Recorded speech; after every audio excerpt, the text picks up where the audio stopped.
Hi, I'm Kit Colbert, and I am super excited to talk about a game-changing evolution of vSphere called Project Pacific. The goal of Project Pacific is to transform vSphere into a modern application platform. But why are we doing this? Well, applications have changed. Apps today are more heterogeneous and complex. An app is no longer composed of one or two VMs, but is now a complex combination of VMs, containers, application services, and more. This causes problems for both developers and IT ops. Developers don't get the tools or experience they want, and IT ops can't properly secure or manage these applications. But vSphere has already solved these problems for traditional apps.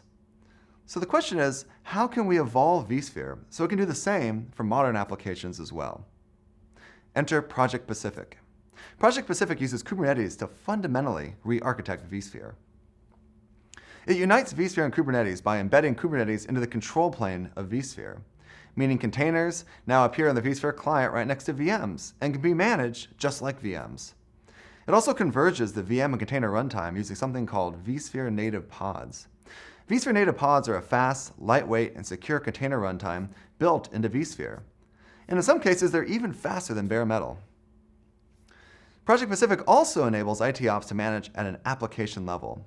This means that instead of individually managing VMs and containers, IT ops has app-level control for applying policies, quota, and role-based access to developers.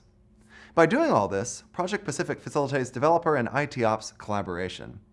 IT operators can use vSphere tools to deliver Kubernetes clusters to developers, who can then use Kubernetes APIs to access that underlying SCDC infrastructure. With Project Pacific, VMware is transforming vSphere into the application platform of the future. Learn more about it at vmware.com.